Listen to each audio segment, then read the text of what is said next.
Hello and welcome to Politics Theory Other. My name is Alex Doherty and my guest today is Liza Featherstone. Earlier this week, candidates backed by the Democratic Socialists of America achieved impressive victories in the New York primaries, while other non-DSA aligned progressive candidates also racked up wins. Those victories consolidated and built upon the achievements of the Zoran Mamdani campaign, which saw the self-described Democratic Socialist become mayor of New York City last year. To talk through the results and their significance, I spoke with Liza Featherstone, herself a New Yorker, an active member of the UAW union, and a member of the DSA. We chatted about what the ramifications of the results are, both statewide but also nationally, and what the implications are for who will be the Democrats' candidate in the next presidential election.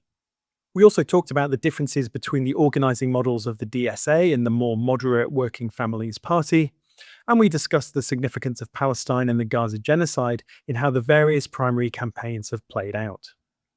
If you find this interview useful, then please do consider becoming a £5 patron of the podcast. The show depends entirely upon listener support, and as well as keeping PTO going, you'll also get access to bonus content. You can support the show in pounds or whatever your local currency happens to be, and you can pledge any amount you choose. Go to patreon.com/polltheoryother to sign up. Many PTO listeners will likely be listening to this episode in extremely uncomfortable temperatures, with the UK and much of the rest of Europe experiencing a severe heatwave. If you haven't already listened to it, you may like to check out the recent interview with Adrienne Buller on the politics of heatwaves. You can find a link to that episode in the show notes. And now to today's interview. Liza Featherstone is a journalist, essayist, and critic. Her work has appeared in The Nation, Jacobin, The New York Times, and The Washington Post, amongst many other venues. Her books include Selling Women Short, The Landmark Battle for Workers' Rights at Walmart, and Divining Desire, Focus Groups, and the Culture of Consultation. So before we go into the details of the pretty stunning results for the Democratic Socialists of America in the primary races in New York, could you first comment on the historical significance of this moment, coupled, of course, with Zoran Mamdani's victory in the New York mayoral election last November? Because I wonder if, and maybe this is even more true outside of the United States, that in spite of the sort of myriad reasons to be pessimistic at the moment, we're nonetheless failing to reckon with what an extraordinary leftward sea change we're seeing in American electoral politics, at least in New York and other traditionally democratic areas. So for some years, the Democratic Socialists have been building power in New York City, and it really began in 2017, 2018. People started more seriously organizing around electoral politics, started with one candidate, and then in subsequent cycles just built more and more of a real ground game and a real base in many neighborhoods. So Zoran Mamdani did not come from nowhere. He came very much out of that organization. He had joined back in 2019, which was before a huge wave of electoral victories in 2020. That's just important context that Bernie Sanders' two unsuccessful runs for the presidency really helped build organization in New York, inspired a lot of young people to go into politics and to see democratic socialism as an inspiring horizon for their politics. Yes, and even if they perhaps disagree with Bernie Sanders on certain things, I mean, particularly over Israel. Sure, many of them are much to the left of Bernie Sanders on many issues, especially that one. But finding his example of engaging in the political process to be an inspiring one. And I will say that the approach has been, in some ways, more effective than Bernie Sanders.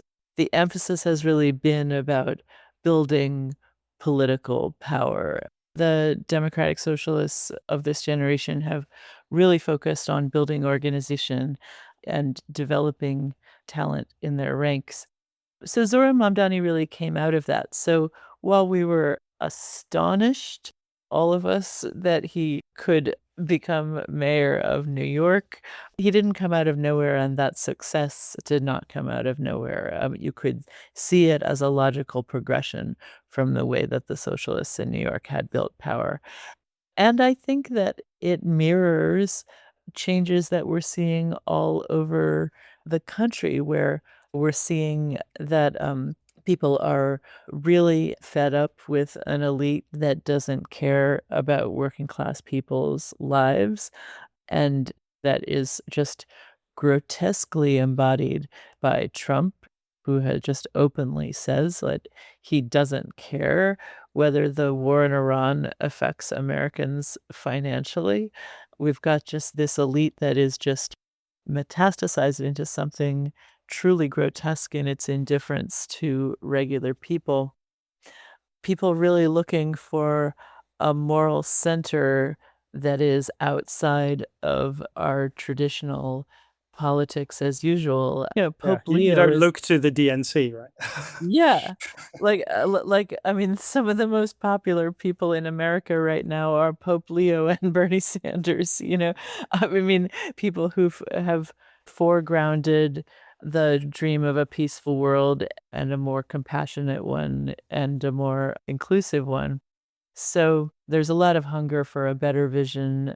We're seeing that with all kinds of candidates all over the country who aren't even affiliated with DSA, like Graham Plattner in Maine and Abdul El Sayed in Detroit, Michigan, just like people who are talking a lot about Palestine and about the need to end these war machines and invest money into a better life and a better functioning country with healthcare for all.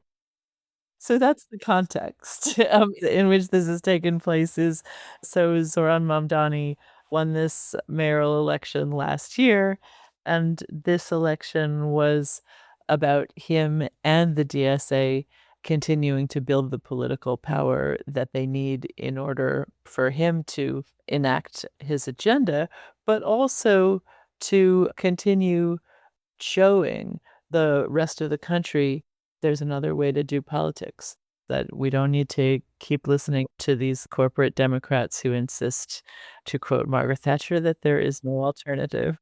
All right, so let's talk a bit about some of the specific races.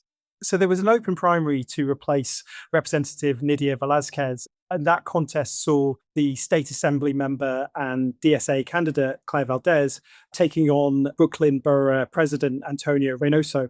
A contest which, especially to an outsider, seems a bit perplexing in certain ways, since both candidates are progressives who have called for the abolition of the Immigration and Customs Enforcement Agency. They both support healthcare for all. They've both described Israel's actions in Gaza as constituting a genocide. While Valdez was backed by Mamdani and the New York DSA, Reynoso was instead supported by the New York Working Families Party and the state attorney, General Letitia James. Can you help to make sense of that contest for listeners who perhaps don't follow New York electoral politics especially closely and perhaps aren't familiar with the sort of programmatic and organizational differences between the DSA and the Working Families Party? Yeah, absolutely. I should disclose, as well as being a DSA member, I am also an active member of the United Auto Workers through my teaching job, and we were very active in advancing Claire Valdez's campaign. So that's just something I should probably say. Yes, Valdez herself came out of the United Auto Workers as well as the DSA. Exactly. And actually, that's an important piece of the answer to your question. So many of us in the labor movement and in DSA have felt strongly that more of our leaders should be labor union members, should be organizers, and that that's an important part of a vision for doing politics differently. That the people should come out of our movements, and if they come out of labor unions, that is a particularly powerful place to speak from. Is that because it makes them more accountable and also just closer to ordinary people and less likely to become more distant from the movement more broadly? Yeah, both. I think it provides kind of an example for all of us. We look at this person and we're like, I could be more engaged in my union. I could be more engaged in my community. But also, just as DSA only runs candidates that come out of DSA, come out of organizing with DSA, some of us in the labor movement think that we should be doing the same thing, that that approach works extraordinarily well for DSA because once people get into office, they're not kind of locked in this suspense around when is this person going to be really disappointing. It's not the usual sort of candidate endorsement model where every 4 years you sit down and decide which of these mediocre people you should endorse again. But instead, that person is part of your movement, and hopefully the relationship and the belonging to that movement continues when they're in office. So that's one thing that's important to say. You know, a lot of us in the labor movement wanted to run our own members. The other thing is, it was an open seat. So there was no special entitlement that Antonio Reynoso had to that job. He wasn't the incumbent. It wasn't really particularly rude of the mayor to back a candidate against him. The mayor was supporting Claire Valdez, and others were supporting Antonio Reynoso, and nobody was particularly wrong to do that, but that's sort of the nature of an open seat, is that a bunch of different people are gonna run for it. I will say, though, it ended up being a somewhat of a clash of visions with DSA and United Auto Workers on one side and Working Families Party on the other, because they did choose to back Reynoso. And in a way, I think that ended up being illustrative of sort of the old leftist approach of these nonprofits that don't really organize anybody, but they sort of always speak of the community as if that's a real thing. Then, you know, they put their logos on the flyers and call that an endorsement. You know, that model is just really shallow and doesn't work very well most of the time. And that is, to be honest, the Working Families Party model of organizing. And whereas the DSA approach, which is also the approach of some unions, and ours is one, is you really have to get out there and organize and knock on doors and get a lot of other people to knock on doors and make phone calls and talk to as many people as you can and try to persuade them to vote for your candidates. And the Working Families Party just doesn't have any particular infrastructure for doing that. It sounds very grassroots, the name Working Families Party, but it's really kind of an empty model, and I just don't really mind that this election demonstrated that some strategies for approaching elections are just much more effective than others. And would you see the election of Brandon Johnson in Chicago, who was backed by the Working Families Party, would you see him as emblematic as part of the weaknesses of their model? After all, he's been a serious disappointment during his time as mayor.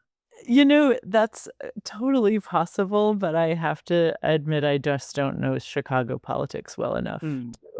I have heard from some people who do know Chicago better that some of the Brandon Johnson problems have to do with narrative. They have just been tremendously bad at telling the story of any actual accomplishments that they do have, which is, as I'm sure you've gathered from afar, not a problem that the Zoran Mamdani administration has No. suffered from. So, Just going back to the question of rudeness, yeah.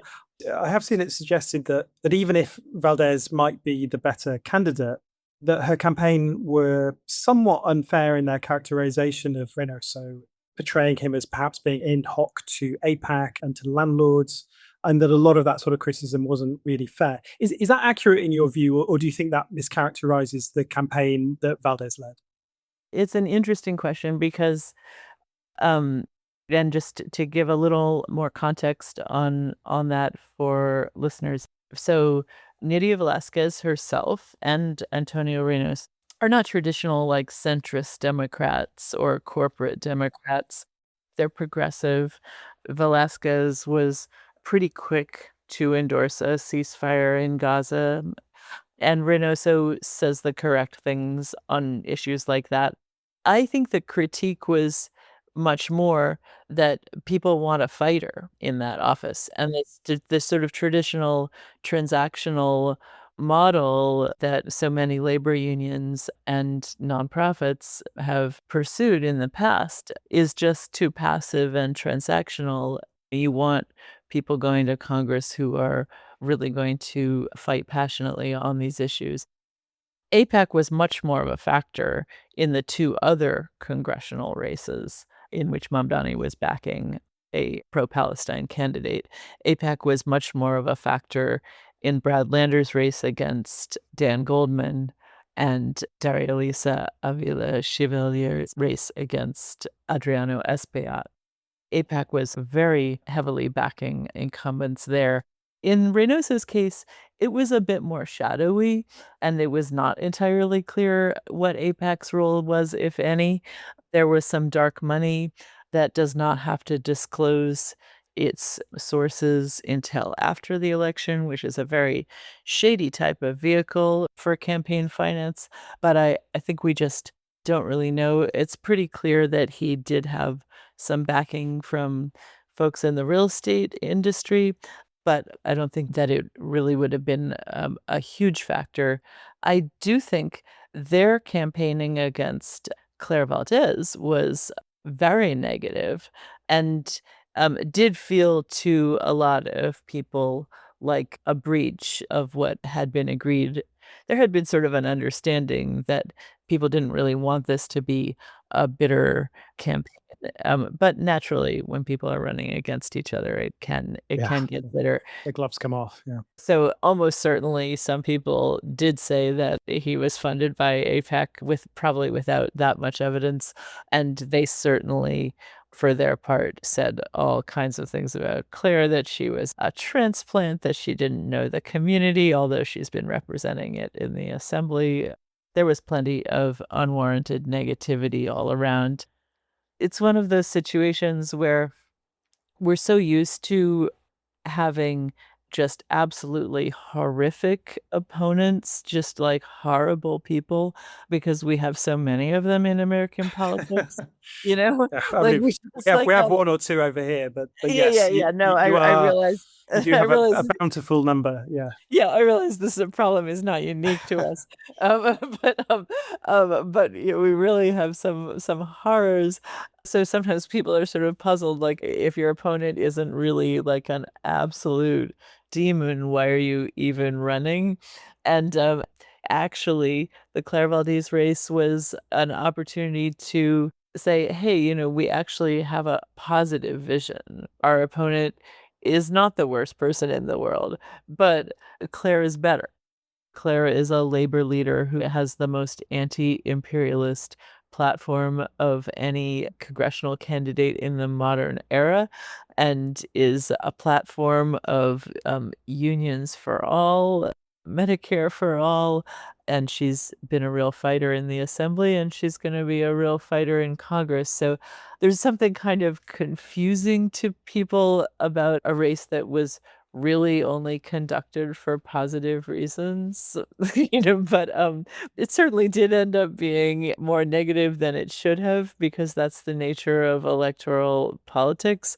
But I think that it certainly wasn't motivated by an animus toward the borough president. He was just the other candidate who happened to get in after Claire decided to run. So you mentioned the contest between Dan Goldman, heir to the Levi Jeans fortune, of course, and Brad Lander. So this is in New York's 10th congressional district. Lander, of course, ran to be the Democratic nominee for New York mayor last year, and he and Zoran Mamdani famously cross-endorsed each other in the Democratic primary. Goldman is a firm supporter of Israel, as you say, was backed to the hill by AIPAC, whereas Lander, like Goldman himself, Jewish and a self-described liberal Zionist, has said that if elected, he would vote to recognize a Palestinian state and oppose the sale of offensive weapons to Israel. I mean, obviously, one could raise some questions about the distinction between offensive and defensive weapons, but nonetheless. Can you talk a bit about Lander's campaign and how he does seem to be at least moving to the left on the question of Palestine over time? Yeah, no, Brad Lander is very interesting for the reasons that you note. He's long been better than usual progressive or liberal retail politician, just really well liked in his community with good relationships with a lot of different advocacy groups. And when he ran for mayor in the same race that Zohran Mamdani ran last year, a lot of progressives were excited about him. And I think he was just not far enough to the left for the left to really get behind him. And to his credit, he, I think, realized that after a while. And he and Zohran Mamdani were able to use the ranked choice voting system to run together in a cooperative way that ended up helping Mamdani win. I do think that Lander has moved to the left over the last couple of years. In some ways, I think his ethical journey on Palestine has probably paralleled that of a lot of American Jews, just having to pay very close attention to the issue, hearing really horrific things by the government of Israel justified in the name of Judaism. I think that that's been really painful to a lot of people. And I think that Lander is one of those people. I think his moves on that issue have been sincere. And he comes out of progressive communities of Jews in Brooklyn, and he's been in protests, he's been arrested on the issue. He has far more than your average liberal politician. He has really ended up meeting the moment. I think that for people who are very immersed in the Palestine issue, I think still find him, like, a little soft in it in certain ways, but for a Democratic American politician who isn't directly affiliated with a group like DSA. He's very strong on this issue, and that is exactly why AIPAC spent so heavily against him. I think that they're particularly threatened by progressive pro-Palestine Jews. I think that's really a type of person that they don't want to see get a lot of traction in American politics, because it undermines their narrative that any criticism of Israel is anti-Semitic and a threat to Jews, which increasingly is all they've got because Israel itself is indefensible.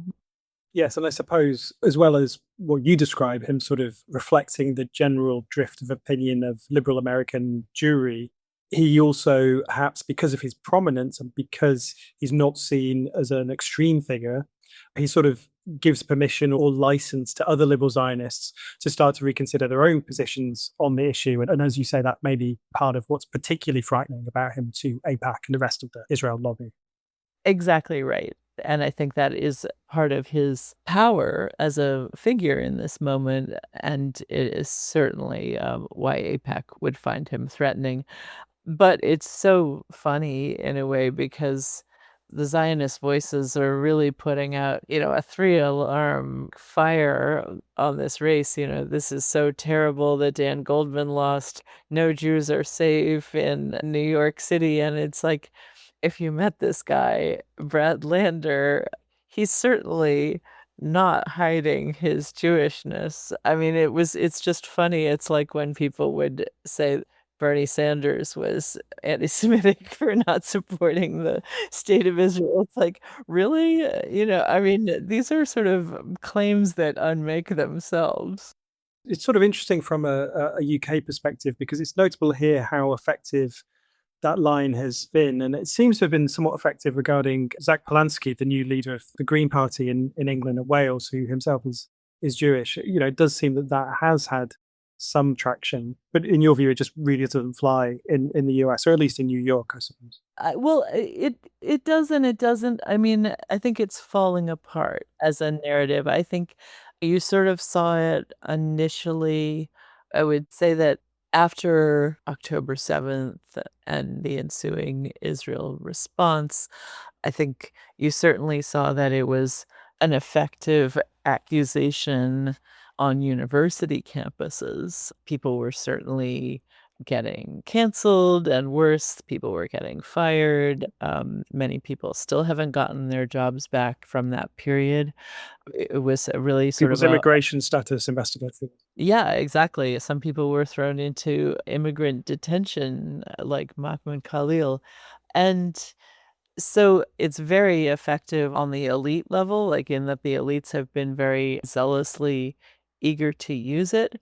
I would say on the level of popular opinion, it's almost more backfiring in a way that is probably quite dangerous in the sense that the more criticism of Israel is equated to anti-Semitism, the more people will simply embrace anti-Semitism just because the attacks are so baseless.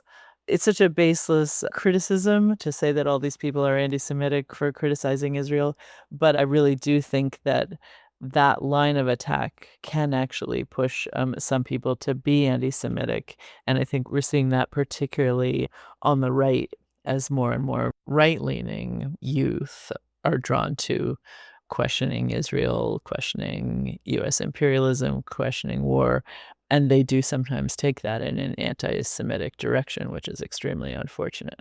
But I think that the narrative of the Zionists is partly to blame for that. Yes, and they don't really care about what the collateral damage of that is, right? If that leads No, to a no, spike in anti-Semitism and anti-Semitic attacks, no, they're they fine don't with it. care about real No. anti-Semitism. They only care about Israel. Yeah. Another contest that you mention and that you write about in detail in your article was the one in Uptown Manhattan and the Bronx, where Daria Liza Avila Chevalier defeated the Democratic incumbent Adriano Espaillat, an important figure in the Democratic Party and chair of the Congressional Hispanic Campaign. You describe Chevalier's campaign as being particularly startling, and that initially, and even on the left, that her campaign wasn't taken very seriously. Can you explain why that was and why you see Chevalier's victory as quite so remarkable?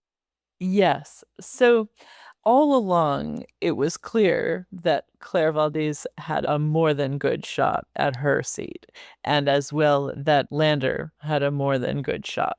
Their victories and the scale of them were exciting, and it was unexpected that Claire won by the margin that she did, but her victory itself is not too surprising. The Daria Lisa race really surprising for a number of reasons. The candidate, really didn't have any electoral experience at all, and a congressional seat is a pretty big deal. I mean, just the scale of people that you have to convince and the sort of number of institutions to reach out to, and it's not a city council seat. A congressional seat is a big deal, and while Alexandria Ocasio-Cortez really made history in 2018 by running as a bartender and an activist and winning, it's just not at all common for something like that to happen. So it's partly the candidate's lack of electoral experience. The campaign itself didn't seem particularly organized. The opponent seemed very entrenched. He really seemed like a fixture in the politics of that neighborhood. It just seemed like a real long shot. And I think some people were even a little bit surprised that DSA got involved in it because DSA generally gravitates toward very winnable races. So that was a little bit surprising. In the UAW, I will say kind of surprised ourselves by getting involved in it because we were a little skeptical. But honestly, and I think this is also what happened in DSA. In fact, I know it is. Both cases, it was really a grassroots thing from members. Members really wanted to get involved in this race, and they really wanted to bring their institutions with them, whether their institutions were DSA or the UAW. And I think the primary reason that members were so excited about this race, for one thing, they really liked the candidate. They found her very charismatic and very, very, very sincere, which is rare in politics. You Um, should come. You should come to Britain, Liza. If you want to see some uncharismatic politicians, you've no yeah, idea. right. Uh, Yeah. Um, so they really liked her, but the main reason, I think the biggest draw was her very strongly anti-ICE stance, and even more so, her full-throated pro-Palestine stance. The reason that she was even in the race to challenge Espaillat was that she had been very involved in the pro-Palestine student encampment at Columbia, and Mahmoud Khalil was a friend of hers, and when he was horrifically and unjustifiably arrested and shipped to Louisiana without any due process and detained for a very long time because of his pro-Palestine activism, Daria Lisa found that Adriano Espaillat really did nothing to try to help his own constituent who was in this incredibly awful situation. yes, almost flaunting his inaction. Right? Yes, exactly, almost flaunting his inaction. And so that was really what moved her, and that was also striking to so many other constituents, and I would say that it was a huge factor in so many people volunteering for Daria Lisa, and more broadly, just the issue of Palestine itself and really wanting to have a fighter on that issue in office, and not somebody who, like Espaillat, was taking AIPAC money and just enabling the genocide. And in the end, I think a lot of us were like, "Oh, well, good for her. This is a righteous fight." And that attitude, of course, proved to be completely wrong because she did indeed prevail. What about at the state level? How did socialist candidates do there, and what are the ramifications for Zoran Mamdani's ability to get tax increases passed, which have to go through the state legislature after all? So also really good news for him there. All the candidates that he backed prevailed in their state legislature races.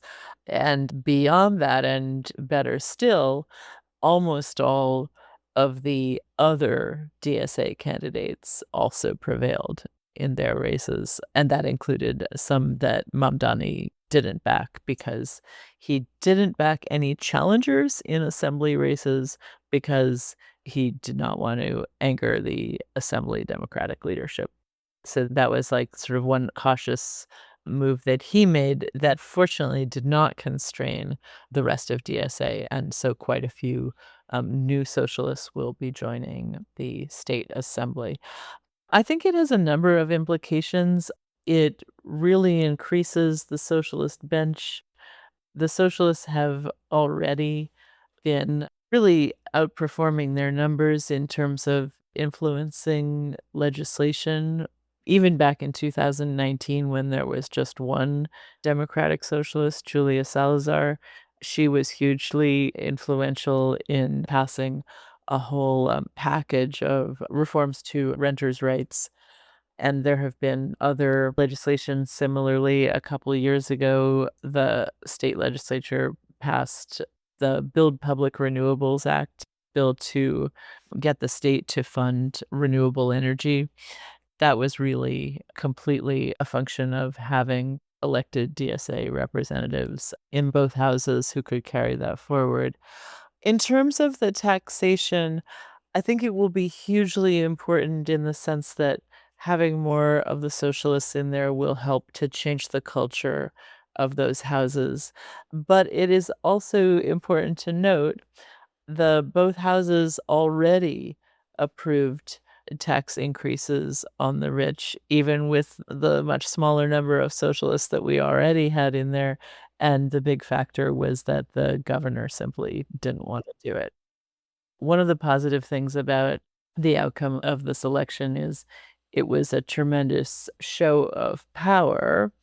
Perhaps other legislators will become fearful that they may lose their seats if they don't more aggressively fight the governor on these issues, if they don't more aggressively fight to tax the rich. But it's also possible that what really needs to be done is to replace the governor, which unfortunately is not on the table for this election year.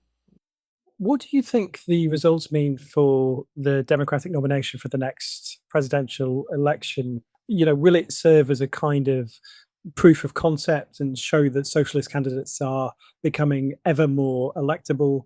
Or do you think the Democratic mainstream will just dismiss the results as a kind of thing that might work in New York or other liberal cities and states, but that it can't add up to a winning electoral coalition nationally?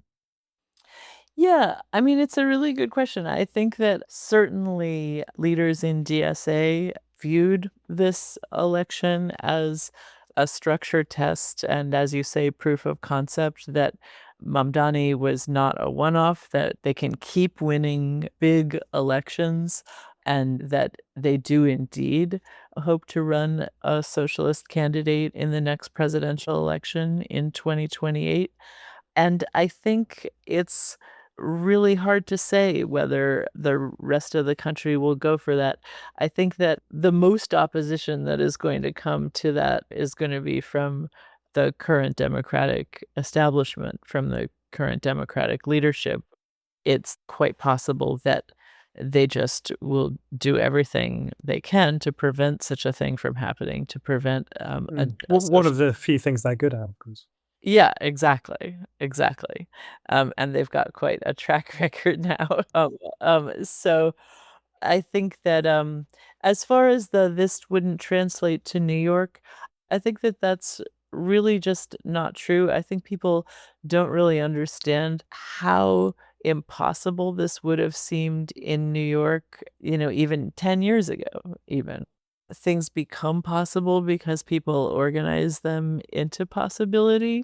If you run candidates elsewhere that are committed to a better material life for the working class and a more peaceful world, you might use different language for that. Some of the specifics might be different than here, but I think by and large, Americans do support both of those things and would be happy to have such an option on the ballot.